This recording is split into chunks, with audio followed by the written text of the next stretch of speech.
হরে কৃষ্ণ।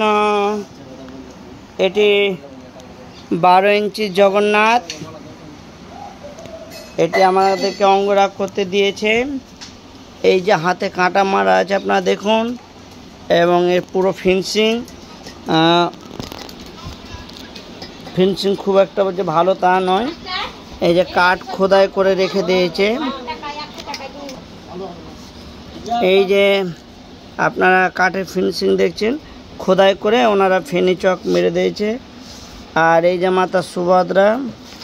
আর একটা জিনিস আপনারা লক্ষ্য করবেন, এই নাক নেই, এনারা চ্যাপটা কাঠে করা হয়েছে, নাক নেই। দেখুন নাকটি বুঁচা। হ্যাঁ, আমাদের বলরামের নাক বুঁচা, সুভদ্রার নাক বুঁচা, আর জগন্নাথের নাক বুঁচা। কেন? যে নাক নেই। দেখুন সাইড থেকে দেখুন। আর এই যে আপনার জগন্নাথের দেখুন ফিনিশিং। এই যে আমি ছুটাচ্ছি, আপনারা বুঝতে পারবেন। কাঠটি খোদাই করে ওর উপরে ফেনি চক মেরে দিয়েছে, কাঠের কোনো ফিনিশিং নেই। তার ফলে কী হয়, ওদের সময়টা কম লাগে। মোটা করে ফেনি চক বা প্যারিস মেরে দিয়েছে, ওয়ালপট্টি না। এই যে ওয়ালপট্টি এভাবে উঠবে না, এটা প্যারিস লাগছে। তো এই হচ্ছে অবস্থা। আর এগুলো হাতে কাঁটা মারা আছে, আপনাদেরকে যেটা দেখালাম।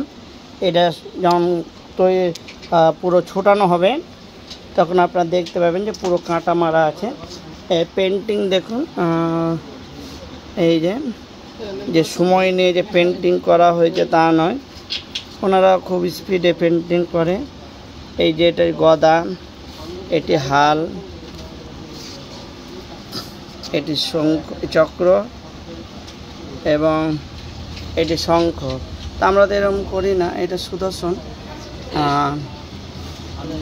এই হচ্ছে পেন্টিং।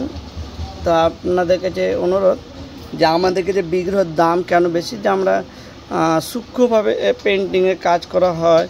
এই হাতগুলো সুন্দর গোল করা হয় এবং সুন্দরভাবে ফিনিশিং করা হয়, এবং নাক এক কাঠের করে সুন্দরভাবে উঁচু করা হয়।